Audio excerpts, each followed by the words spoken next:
HorrorDeconstruction.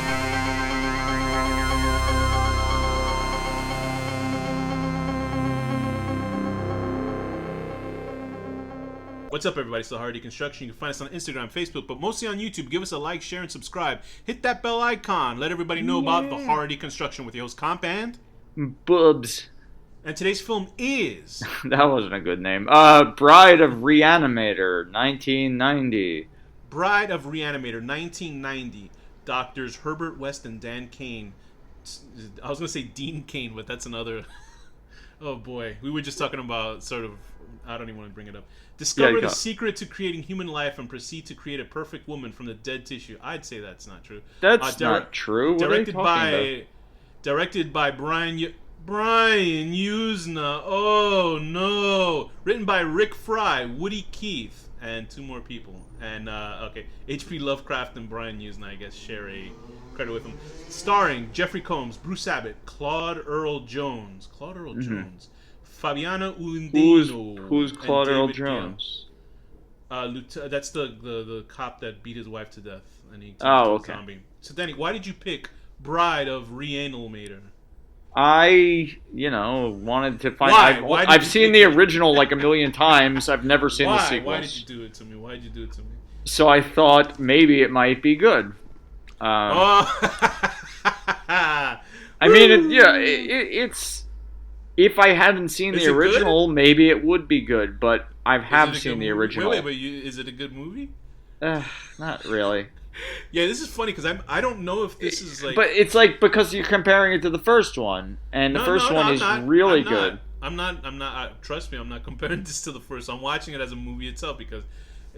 what's your history with Bride of Re-Animator? Have you seen it before, or is this the first time? No. I've never watched them because I assumed that the sequel sucked, and I was like, and then I was reading, and I was like, they're not that bad, so I was like, I'll give it a check, and no. Yeah, I'm sure if you've seen this before and it sucked, you would have never recommended this movie. Like, I think your lukewarm response would have been like, yeah, no, I don't like reviewing lukewarm movies. I like reviewing really bad ones or really good ones. So it makes me wonder if a lot of people enjoy this movie or not. Because here's the thing. I think people did enjoy this movie. It was funny because I remember in the newspaper, the original Bride of Re-Animator was... Re-Animator was in 1985, right? And it was Stuart 1985 Gordon. Was the first. This was 5 years later, and then they did another one like 20 years after. I remember seeing the ads for this in actual newspapers. You know how... Really? Well, when I was a kid, yeah. I would see you see an ad, it said Bride, and there was a whole thing about it, like when newspapers actually had movie advertisements and posts, you'd be like, "Whoa, cool!" Like, I'm very old, and I would actually. Me too. Even Frankenhooker, like I would. Oh, I love Frankenhooker. I don't know when Frankenhooker came out, maybe the late '80s, early '90s, or something like that. But I remember seeing, in the Village Voice, I would pick up the Village Voice to look at like the half-naked women in the back of it, and then they would have poster for Frankenhooker, like a small thing, and I think it became like a midnight movie or something. And I was always this was actually came out the same year as this. Oh, okay. Frankenhooker came out, so I was like looking at it, and Frankenhooker's a much better movie than this. And Frankenhooker's an amazing movie. It's one of my favorites. That I didn't know if it was a porno film or whatever the fuck it was, just because it's it's the photo of her kind of walking through the subway like electrified or something. But anyway, getting back to Bride of Re-Animator, I remember just seeing that poster, and I never saw Re-Animator when I was young. I think the first time I saw it was when we did this show and we reviewed it. Which I enjoyed it, and I think I had to make a correction because I don't know if I said that Stuart Gordon did this one, Bride of Re-Animator. No, Brian Usna did this. Stuart Gordon did not. No, I think I mislabeled because the last thing that we did of Stuart Gordon was what? What movie did we see? Dagon. Dagon, right? And a lot of people love Dagon. I don't get it. I liked it. I thought it was okay, but I don't understand like people like jumping, doing backflips. I mean, it was better than this. But I think I mislabeled and said I think Stuart Gordon had done Society, which is not right. I think it was Brian Usna that did Society, and I think we well, they're Society. Like usually involved with each other's projects. Yeah. No, I think Usna was his biggest like guy who put the money behind it. And the funny thing is with this, while watching it, I was going like, I was listening to the music, and I was like, oh no! I was like, I realized I remember from the name alone, it was Charles Band. It felt like I was watching like a cartoon or something. What's weird is that I don't remember the music from the first movie, but Charles Band did the music from the first one. Well, it had the same sort of music, but it was non-stop in this, and it was like inappropriate and stuff. It was almost like weird. Freaks. Remember when we saw Freaks, and it was like a very serious movie? But then it was like honk honk. At least it was in a circus. Here, this is supposed to be not a circus, and it sounds like a fucking circus going on. Yeah. And I realized where I remember that music from because I believe Charles Band. Can you look this up? Charles Band is the brother of the guy who does all the Puppet Master films, and that's all that music is in all those fucking Puppet Master movies. Is do do do honk honk boo boo boo boo boo, and I'm like, it drives me up the wall. I'm like. Yeah, I don't like when music is just like endless. It sounds like a fucking collide. Yeah, you're right. He does all the full moon stuff. Yeah, because he's brothers with the band guy, the guy who does all those terrible Puppet Master. People love Puppet Master. I can't. The first one is cool. I mean, you know, as a kid, they're cool. Like, it was okay. I think the animation is great, and you know what? They don't have the money. Just like the animation in this, they must have had somebody who did Puppet Master animation because there's a part with the fingers with the eyeball. Yeah, it's seamless. It's like incredible stop motion animation. Like I was like, holy fuck! It was one part where like awakes, and I was like, that's the animation from the Puppet Master film, the first one at least. Because now it's just like some lazy fucking hand under a doll now. But anyway, are they still making them? Holy shit! Of course they. You know what's weird? There was a new one that I have to watch. I don't know if it's good, but it's The Littlest Reich. It's a Puppet Master film. Was it about Nazis or something? Like... Of course. I mean, the whole Puppet Master idea was from Nazis, but it's written by the guy who wrote what's that cowboy movie that we saw?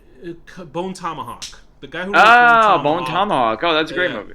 He did that movie, and so he wrote that one because he's a real big like super nerd, and he loves metal music and he loves anime, so that's awesome. But anyway, get back to Bride of the Re-Animator. There are wait, you're saying you mix up Kurt Russell with who? No, I read that somewhere else that people like, why hasn't Kurt Russell been in a movie with Jeff Bridges? And they're like, yeah, you're right. Why haven't they? They would be like an awesome movie. But they're like the same guy, sort of, in a way. They're not the same guy. But I mean, like, about? I'm talking about their presence. Like, they're just cool guys. You know what I mean? Like, they're just cool dudes. Okay, fine. Right? They both have long hair. Well, one has a beard in him. Kurt Russell's a lot more unhinged than Jeff Bridges. That's true. No, but he's go on. Keep Kurt Russell was also the last words of Walt Disney before he died. By the way. Really? Anyway, true story. I think I've said that on the show before. So there are maybe one or two things that are for me that are good with this film. I couldn't get into this movie. And obviously the main thing is Jeffrey Combs. And it's weird because I saw this on. Did I see this on Shudder? Yes, I did. I saw it on Shudder, and it was weird because there's a thing that I keep telling Danny to watch, but he doesn't care about it. It's called Joe Bob Briggs. I'll watch The Last it. Drive-In. I just and they forget. do it. It's a thing where it's like a night. There used to be this thing where horror hosts would host a movie, and then they would. After a commercial break, they'll talk to you about the film and stuff like that. If you want, they used to have this on TNT all the time with what's his face, the comedian Gilbert Gottfried. So it's essentially like a real person telling you the trivia of a film. But Joe Bob Briggs knows, like, he's a really entertaining fucking guy, and they actually did it for this. And I was like, well, I don't want to see 3 hours of watching an hour and a half movie. So I'll just watch that. And then I watched this, and I was like, holy shit. Like, this actually makes me not want to watch Joe Bob's, like, commentary. I will anyway. It's just, like... just skim through the movie and... Yeah, oh, boy. But Jeffrey Combs is great. Here, I'm going to point out the one Jeffrey Combs is, always creepy and good. He's a real actor. He's, like, a real actor. And Dan Cain is good, too. It's not the acting that's the problem. No, it's the script and the music. Dan Cain reminds me of... every time I look at Dan Cain, I completely forgot he was in the first movie. He's the main guy, yeah. I completely forgot that Herbert West had a friend in the first movie. I completely forgot all I remember was the... Well, I wouldn't call them friends. I forgot about the head eating this lady out. I remember that part. I remember the naked person without Of course you remember that part. Barbara Crampton. That's the greatest part of the movie. Apparently that actor... that guy's awesome. That guy's good. Yeah. That guy's a good part of it too. I think that his name is it Bruce Abbott? No, it's not Bruce Abbott. It's David. No, Bruce Gale. Abbott is Dan Cain. David Gale is the bad guy. That like he took his wife to see the original movie, and his wife said she saw that scene and she divorced him. Oh shit.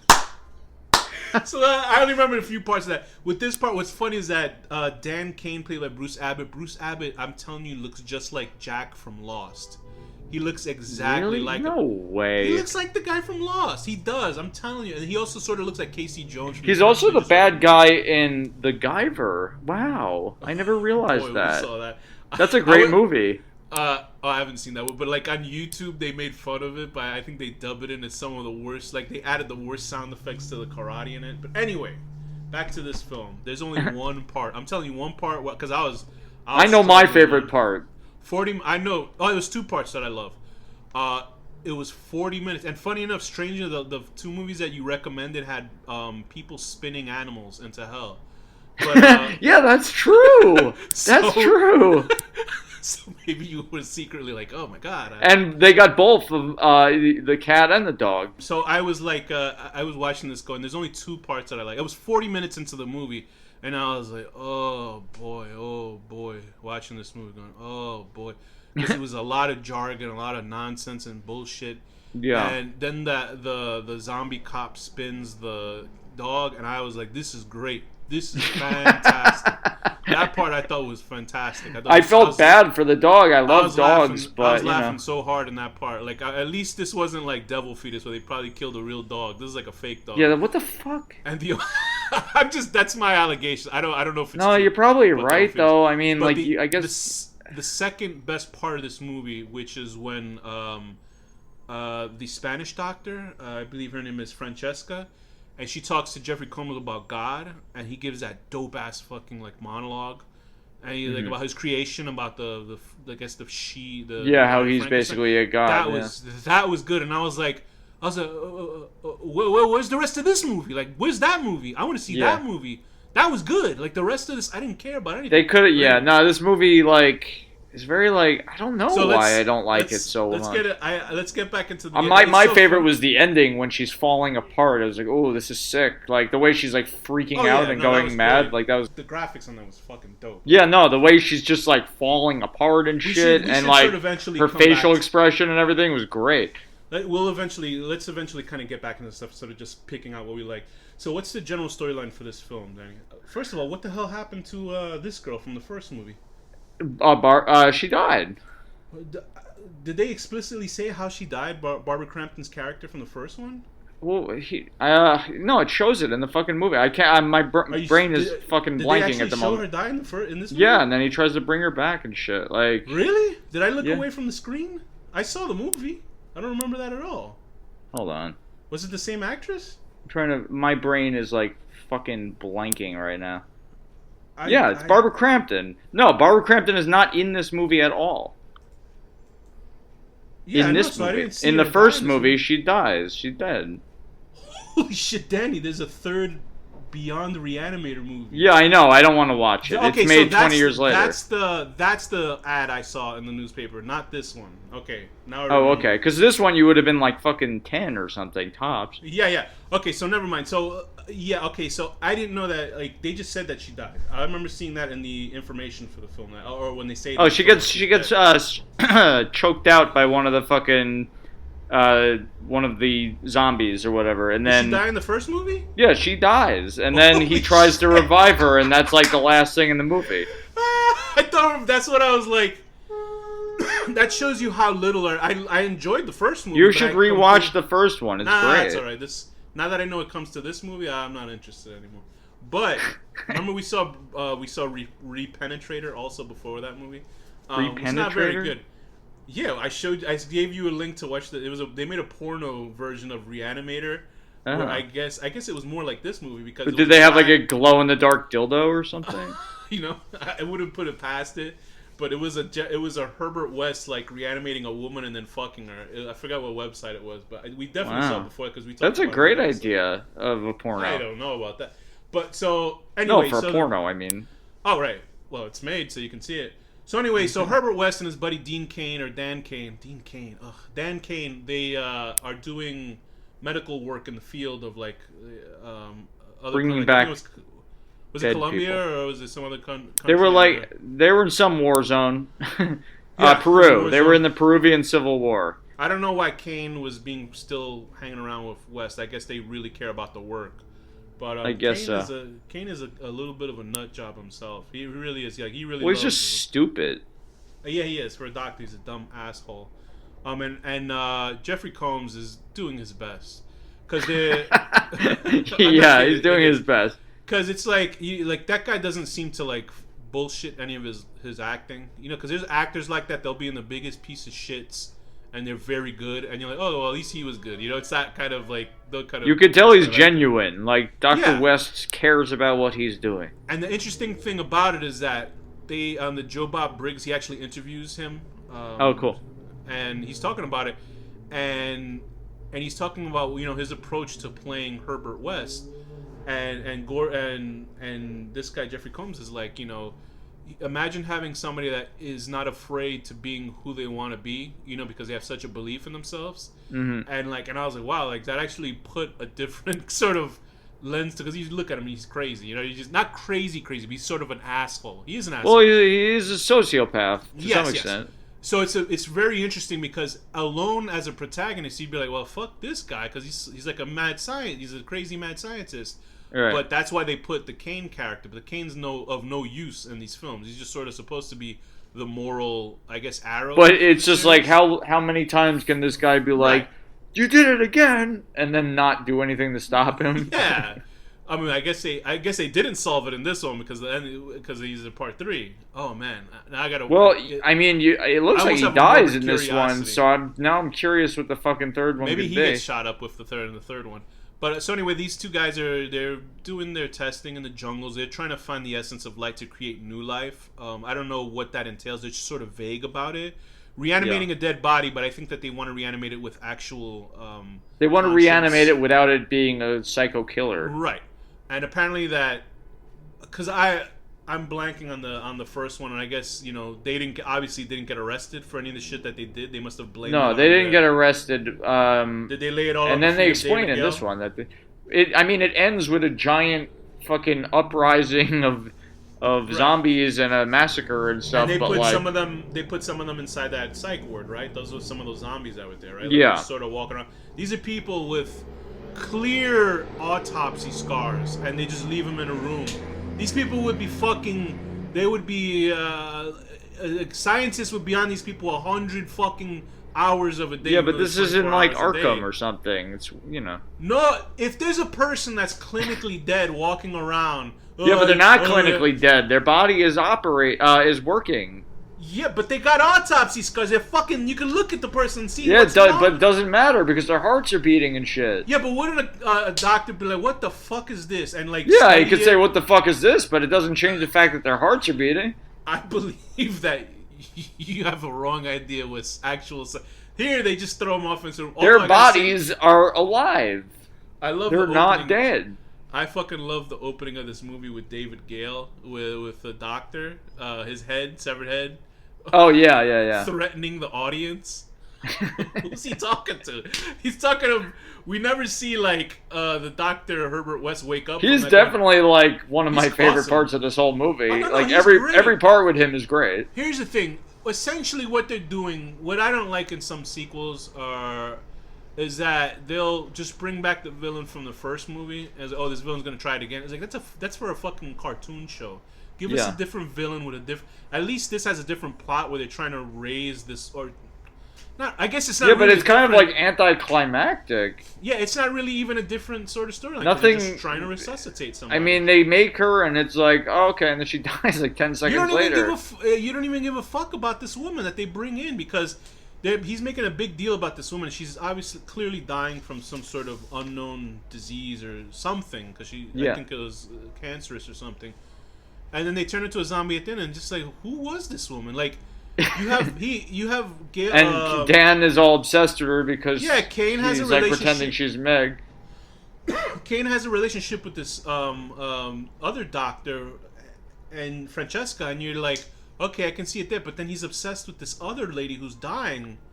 And I say, what? What the fuck is going on? Who gives a fuck? Well, he's projecting his ex into her. But give the dying girl, give her something to do as opposed to just being in the I mean, she did have a great decomposition scene. No, but I'm talking about 85% of her role in the film is going to give her something that I can give a fuck, that when she turns into a monster, you care. I don't care. Who cares? Who gives a fuck? It's just like, you just made me think of a Chibo Matto song. Actually, that's an actor. They used to sample him on Howard Stern because I guess Howard Stern talked shit to him. He goes, I don't care. You think I care? Who cares? Who cares? And he just kept playing that over and over like an insane person. George, I forget his name, but he's this guy that's like a big tan. Anyway, but it's like that, like Herbert West, okay? He's dynamic enough and interesting, and he's such an asshole. Like the part where that cop walks in to the house to investigate. Yeah. And he's just like, there's like a shot of him across the room, and he just walks up and he goes, "Who are you?" And I was like, that's good acting. Like he was just like, I believed him going up to this random guy going, "Who the fuck are you? Like, what the fuck are you doing in my house?" Like, Jeffrey Combs is so good. That's the only reason to watch. Is the spinning the dog around scene. There's like, I'd say if you took this whole movie and compressed it down to what's good, there's probably like a solid half an hour of good. Yeah, I would say 15 minutes. But like, the cop that comes in, I guess apparently it was his partner that died in the first movie or something. Because I looked to see if he was in the first movie, but he's not. And like he becomes insane. He said something about his wife. I guess his wife was one of the zombies in the first movie. He beat his wife to death or something. Yeah, and they reanimated her corpse. I don't remember how his wife got involved in this, to be honest. This movie is extremely vague, and I'm sure there's people who love Reanimator I've seen the first films. one a bunch, but it's been a while, so I'm a little sure there's rusty. people who love the Reanimator movies, and they're like pulling the hair out of their fucking heads. Yeah, sorry guys, I'm not like a movie trivia expert. Listen, we saw the movies, okay? We saw the movies, so it's not like we're coming from this like out of complete ignorance. We've seen the films. I appreciate Jeffrey Combs. Jeffrey Combs is great. The guy playing this one just didn't do it for me. Dr. Carl Hill is fucking great. He's like an over the top guy. Because then there's that actor Mel Stewart, Dr. Graves. You know, the African American. Yeah. He's cool. The two African American characters in this film, boy, did they get fucked over. He gets locked in a fridge, and but he'll be okay. Someone will rescue him. Yeah, I'm sure. And the only other black actor in the film is the only person shot by Herbert West. So that makes me wonder if Herbert West was. His mind is on a whole other level. He doesn't give a shit about that. At least they didn't kill Dr. Graves, but like they try to put too much fucking comedy in this movie, and it was just like the hand with the eyeballs. I don't remember the first movie being funny. Maybe it is, and like a no, it's definitely funny. It's definitely funny. But this, it's like, especially with the fucking music. They tried to make it funny in like a slapstick way, but like too in your face. The first movie is like funny in like a more subtle way. Because I was watching it, like the scene where Jeffrey Combs is plugging the eyeball into the finger. Like they show him putting the fingers together. Like it's 4 minutes of him putting a finger monster together, and I'm like, poor Jeffrey Combs. Like, what the fuck? Like, this is such a stupid scene. Like, it's beneath him. And then he's like, and then they have to pretend that they're scared of a cop seeing an eyeball with fingers running around. I was like, this is so fucking stupid. It's so dumb. It should have just been. I would have rather seen the final scene being like the cop spinning that dog around, and he uses it as a propeller so he can fly in the air like that. And that would be cool. They have to attack him like a video game. But I felt bad for the poor dog. The best part, honestly, besides Jeffrey Combs' monologue and the spinning dog, is when all those fucking creatures come out at the end. I was like watching it going, where's this movie? I want this movie. When it was like the last 10 minutes of the movie and all those fucking freaks were coming out and shit. Yeah, that was guys cool. That were just like made out of hands. That one guy, they gave him like a prosthetic eye to look the other way. That reminded, it's funny you mentioned Frankenhooker because that very much has that sort of thing. Same thing happens. That's what you want to see. Like, that's body horror. It's not body horror in the tradition of, what's his face? Cronenberg, you know? Because Cronenberg is more about people mutating and turning into shit. This is like a different type of body horror where it's just like sewn up pieces and weird shit. Like, that's dope. Like, that's the reason why, like, 65% of society is like, who gives a fuck about these rich people? I want to see them, an asshole, a butt with a face coming out of the butthole. You know what I mean? That was cool. But the thing is, I think they're like, oh, we have to have, we don't have budget for 75% of the movie being like this, so we gotta have people talking. Yeah, well, then have a script. Fuck. And that's what happens here. You gotta have a script that works, and then that's you like don't need it. Faust is a horrible movie, and I like it because I like the comic book. And I gotta rewatch that now because I remember I hated it. It's probably a really awful movie. I only like the comic book, and that's why when I saw the movie, I was like, oh, it's Faust. I mean, the effects are awesome, like the special effects. It's an atrocious movie, but it's Brian Usna who does it, and Brian Usna is better a producer than, I guess, a director with some of this material. Yeah. Although I think we like Society, I don't remember, but like, it's just. Everything's so flat and boring in this, and just a lot of exposition and bullshit. They don't have? But the thing is, like, you're going against like having the budget of showing weird shit. Like, it's kind of just like trying too hard to be like the first one, and the first one is good. Like I mean, I honestly thought when you were saying your favorite part in the movie, that it was gonna be with Carl Hill with the bat wings on his ears. No, I enjoyed all Carl Hill scenes. Carl Hill's great. Every scene of him talking, because he's a great actor. He is, and he's just so like good at being evil. It's funny, like it's weird because like what I was going back to when I said that they repeat the villain for a second film, which is cartoonish. At least it's him, and he's a good actor enough that like he's such a evil bastard. That's why they brought him back, that you'd like that stuff. Yeah. But they didn't do it because most of the time he's just sitting there talking to Dr. Graves and insulting Dr. Graves, and I'm like. I'm sorry, I just did a visual thing where I was rolling my eyes, and you can't hear that. I am imagining it, though. But I was just like, all right, Dr. Graves, okay. There's a guy who's, like, I guess supposed to be funny that moves all the dead bodies to the morgue. Like, what's the point of him? Yeah, they didn't do anything with. They could have done more with him. Francesca Danelli, and all respect to that actress, she did well. The Spanish woman. She's hot. The Latina woman, she was very pretty, but I'm not sexualizing people like you are. Then she's a doctor first. That's true. And but it was just like she's there supposed to be the damsel in distress, but make the woman that was dying the woman in distress. You know what I mean? For her to come back as that creature, and I was like, I don't know how hard up you got to be for sex that when they put this woman together. Yeah, could you imagine being sexually attracted to somebody that's missing swaths of skin? Listen, I wouldn't put it over people. People fuck dead bodies and dogs. I get it. They're weird fucks, and they would fuck this woman too. But even stuff like that was just completely stupid. Like when they were talking about the dead body pieces that were missing, and then that guy says this woman was a dancer, but because she couldn't make it, she cut her legs off. I was like, what? What the fuck is this? Who the fuck would cut their feet off? What the fuck is this? What are we writing? Who the fuck wrote that? That's such a dumb idea. If she got in a car accident and her legs got cut off, okay, that makes sense. You cut your legs off to kill yourself? I don't know. Are you stupid?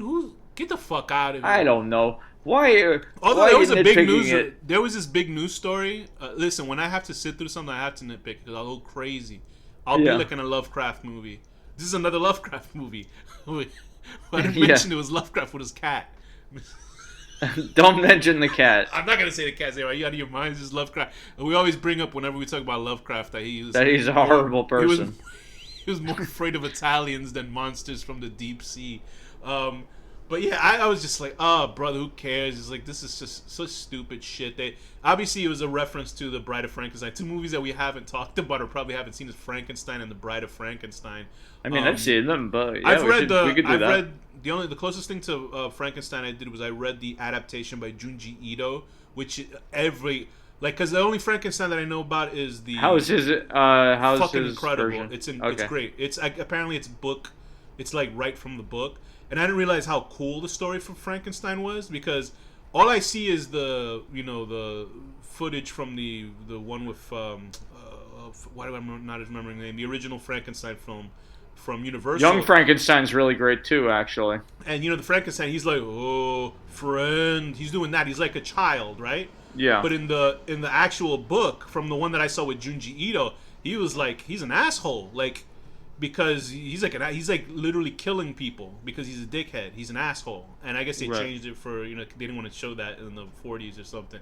But like with this, it's a Bride of Frankenstein, which I hear is actually a better movie than the first film. Surprisingly, that it's a reference to that, and they're building this woman. So I don't know what. I think they did the same thing with Bride of Frankenstein, that they only build the bride to the last, for the last 10 minutes of that film too. And I'm like, right. And also it's about consent and women and shit like that. I don't think they were thinking about it in this, because she was like automatically in love with the fucking doctor. Yeah, right. Like, because in the original one, I think she liked him in real life too, so that's why. Okay, because in the original Frankenstein, the bride woke up and she looked at Frankenstein. She was like, "Get the fuck out of here!" She's, I'd rather blow up than fuck that guy. So, which is probably more close to the reality. In this one, she's like in love with him. That's how women react to me all the time. Same here. And they'd rather blow up a castle with them inside than sleep with me. But in this one, it's like she's automatically in love with him, and I don't know why. Because it's stupid. And Kane is an asshole. He's a fucking That woman got the shortest shrift out of everybody. Okay, I like how you're really doing this like in-depth character now. Because the movie sucked, man. And her character, I was thinking watching the movie because I was like, let me really analyze this movie. And I'm sure this movie, it was fucking gore, man. You see the dog with the human hand? I don't care. I love that part, but she's this woman that was dying of cancer, whatever she had. She died, right? Yeah. They bring her back. And Kane's already obsessed with her because she has the heart of his ex-girlfriend there, right? Right. I didn't know hearts could think. And within 10 minutes, he was like, "You're a monster." I was like, "What? Yeah. Didn't you just spend this whole fucking..." And Herbert West the whole time was like, "She's my creation. She's my creation." 5 seconds later in that scene, "She's a monster. Who cares?" What? What the fuck is that? What kind of writing is that? All of the whole point of this fucking movie was to build this woman, and within 15 minutes... They named the movie after her, even. I know! Within 10 minutes, they didn't give a fuck about her. And I was like, fuck everybody in this movie. Fuck them all. Except for the Latina doctor woman. Everybody else... she's kind of stupid, too, though. She kept getting in the way. Like, she was not using common sense. Lives. She was at least trying to save people's lives, and there was like a necrophile cat fight or something like that. But like the bride should have fucking walked out at the end. She shouldn't have fallen apart for no fucking asshole in this movie, because she got the shortest shrift. She didn't deserve her fate, because she was not a bad person, and I think in the movie they try to fucking put her as like a bad guy. Who is the real monster? That's really what it's going for. Herbert West and Kane are the two assholes. See, and like there the cop, the cop was obviously an asshole because he beat his wife to death. And it's just, I don't know why I'm laughing at that part. But like, the cop did it, and like... You're a bad person. Because you're watching going, oh, he's just a cop. He's just doing his job, That's, 40% of cops beat their wives, so it's pretty accurate, actually. So in this, and then he was like, well, Herbert West was like, well, you beat your wife over the head. I was like, oh, that's why they got to make him a bad guy. There's always that rule where you have to make somebody else worse than the protagonist, who's that sort of antagonist. And I don't know. Well, when they cast a cop, that was, The movie completely was just like, I was not feeling this movie at all. And it was just like, who gives a fuck? Like, yeah, the music was what sealed it for me. Yeah, that's true. Music was very, very like repetitive and cartoony, and just did not fit this film. So it makes me wonder how prevalent it was in the first film. It's in the first one, and at times it could be a little silly, but for the most part, it works. I'm sure Gordon was like, Stuart Gordon was like, no, don't put this much. Just this amount is fine. Like, dial it back a few notches. Usna only has $10 for his budgets for those movies, and like the fucking people that make Puppet Master only have $3 for their movies. So yeah, I mean, what rating would you give? Well, I'll go first because you were gonna ask me. Yours answer is always funny. My rating for Bride of Reanimator, Bride of Reanimator 1990. I would give this a 4 for the gore. 4 out of 10. Spinning a dog into hell because you're so angry. Okay, I give it... That really was a good scene. I give it a 5 out of 10. I thought you almost said 8 out of 10. I was going to say what? But go ahead. No. I was thinking like a 5.5, but I think a 5 out of 10. Getting beaten to death by your husband, but then getting a chance to beat him back in your afterlife as an insane... Okay, so it was her, yeah. Okay, I figured that was her. Yeah. Because... as an insane, decrepit zombie creature. The part where they went into, and the cop brought that lady into a room of these clearly insane, degenerate monsters. Yeah. And I just looked and I was like, this is such. I was what that scene right there. I was like, this is such a cheap piece of shit movie. It was so cheap watching that scene because it made no sense in this planet. That scene, you bring a person into a room with degenerate monsters that try to kill people. Made no sense. They would be restrained. Made no fucking sense. Right. But the obviously the gore is the best. Jeffrey Combs is good, and so is David Gale. The Doctor. I like all the acting in this. Actually, there's no bad acting. No, but it's just a terrible script. That's all. It's a terrible script. Yeah, like obviously the best material is Herbert West and Dr. Carl Hill. Everybody else kind of got shitty material, and poor Bruce Abbott, because that guy's actually a good actor, and he was rendered like an idiot in this film. And so with that, Danny, what's the final word? Notable.